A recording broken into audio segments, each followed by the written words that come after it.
Hello, my name is Jamie, and today I am doing a book review on George Washington Carver by Janet and Geoff. Benge? I have no idea. Benge. If you know of them, I don't know how to pronounce their last name. But they do this Heroes of History series, and they talk about the lives of some really, really cool people. Mostly Christians. The ones that I have read have been missionaries. This is probably the first where he hasn't been a missionary, but he did so many wonderful things, and this was a great read. My oldest and I read this book, and it was really good.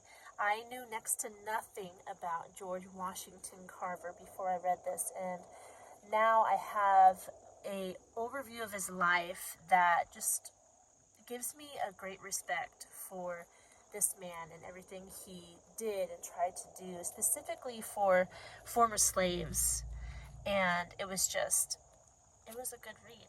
So let me tell you a bit about this book. It says George Washington Carver from slave to scientist. So it gives you an idea how the book's going to go. The book opens with his mother being stolen. He was just a baby, a very sickly baby, and his mother, she wasn't like a normal slave. She was bought by this couple, this white couple, their last name was Carver, but she was treated more like family. They bought her because, if I remember correctly, who she was being sold from, it was like a bad situation. So they wanted to give her a better situation. Anyway, so she was kidnapped by bushwhackers. So I'm not hugely familiar with what bushwhackers are. As far as my understanding goes, is they're white men who come onto people's property who are more friendly with their slaves, and they will kidnap the slaves and sell them elsewhere or do whatever they want with the slaves.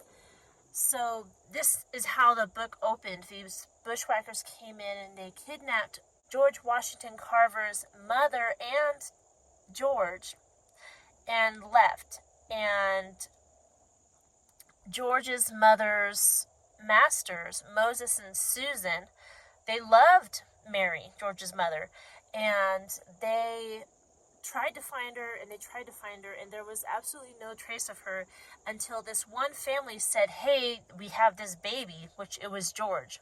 So the bushwhackers had left the baby at a neighboring farm and took the mother, and she's never seen again. She's never heard from again, which is really sad, by the way.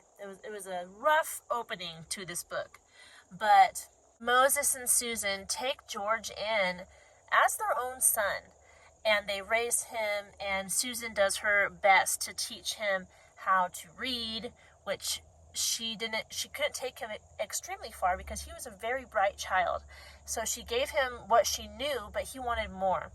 The story of this book is really George Washington Carver's struggle to do more than what the times would allow him to do, because it was after the Civil War and the slaves were freed, but there was a lot of racism at that time, and there was a lot of white people that were lynching black people and would not allow them to join colleges, and there was a lot of segregation, and it was just a really tough time for a black person to be more than a farmer.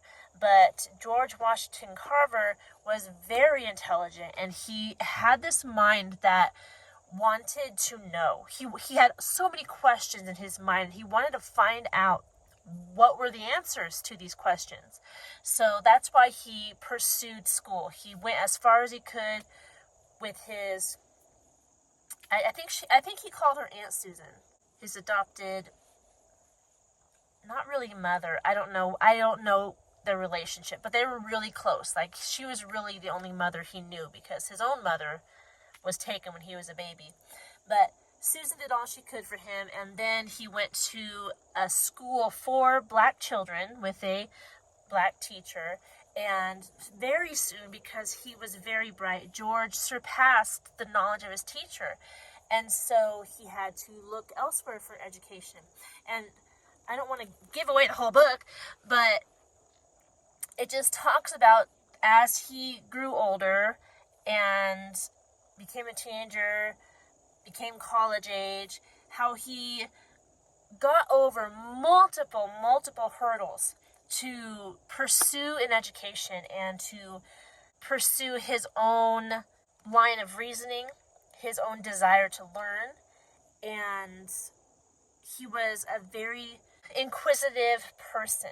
He loved to experiment. He loved to try new things. He loved to do as much as he could without having to rely on money because of who he was, just being black. It was hard for him to make a lot of money, so he had to figure out how to do things without having to spend a lot of money.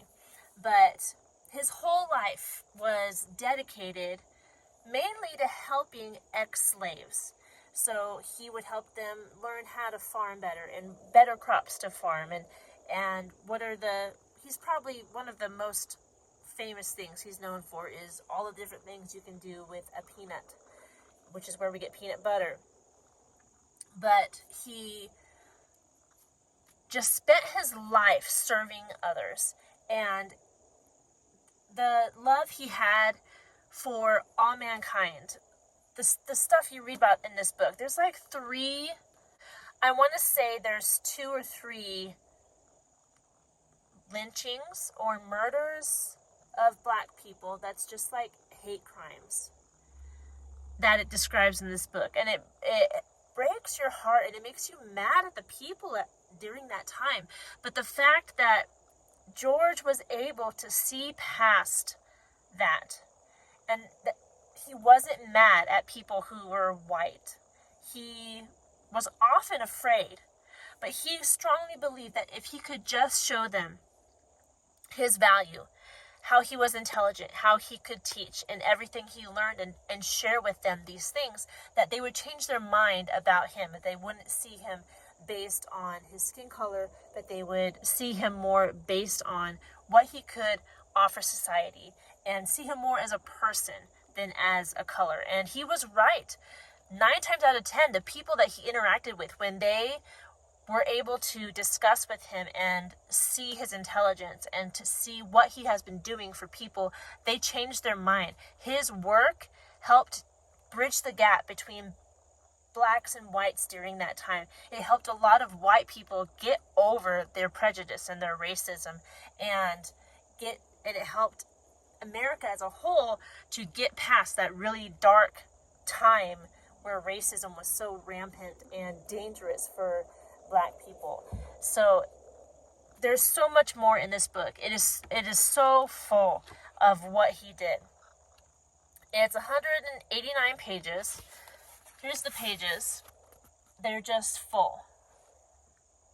A lot of words. There are not many, if any, illustrations. There's not. The only illustration you get is him as a young man painting at the head of every chapter. That's the only illustration in this book. That I say is 189 pages long. It was published in 2001.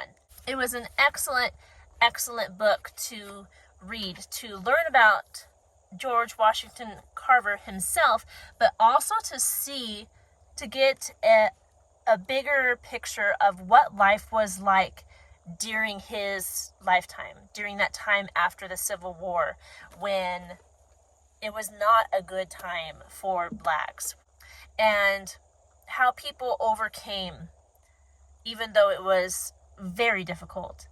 And it just makes you appreciate the fact that we are not there anymore, and that it is extremely taboo to act like that right now in our country. And it's ridiculous. When you see people acting like that, you're like, what is wrong with you? You are a monster.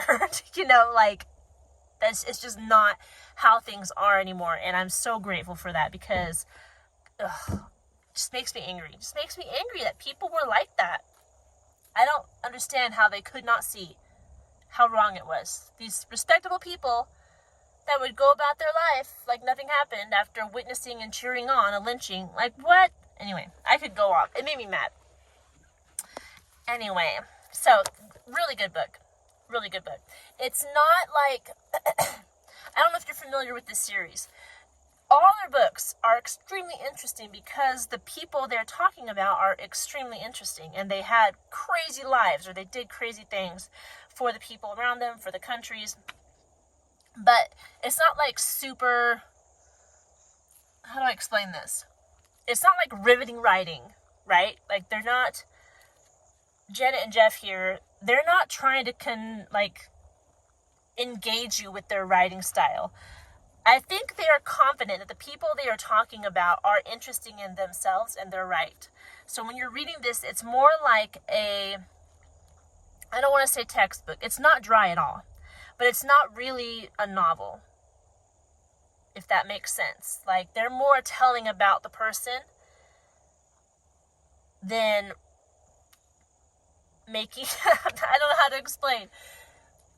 Just think of it somewhere in between a novel and a biography. Like, it's not as dry as some biographies are, but it's not as like you're telling a story like in a novel. If that makes sense. I probably said like way too many times in that sentence. I'm trying to describe to you, and I'm having a hard time doing that. But highly, highly recommend this book. It's great. What else? Reading level. Okay. So, as far as reading level, my son who read this is in 7th grade.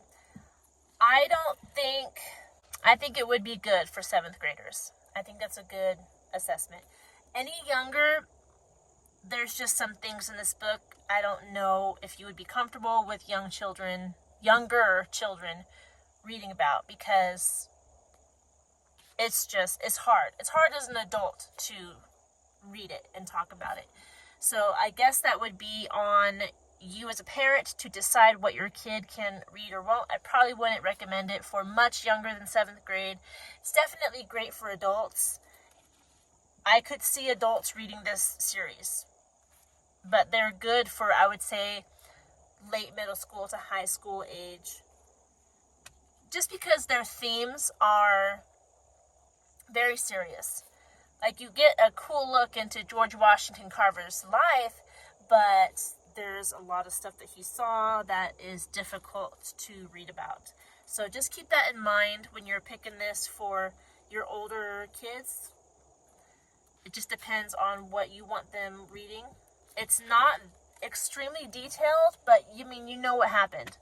And it's enough to make you ticked off at the people who did it. So just keep that in mind when you're deciding who's going to read this book. But that's all I have for you concerning this book today. I really enjoyed it. I think you will too. I hope you're doing well. If I didn't answer your question concerning this book, please leave it in the comment section below, and I will do my best to answer it. And if you want to see more content like this, don't forget to like and subscribe, and I'll talk to you in our next video. Goodbye.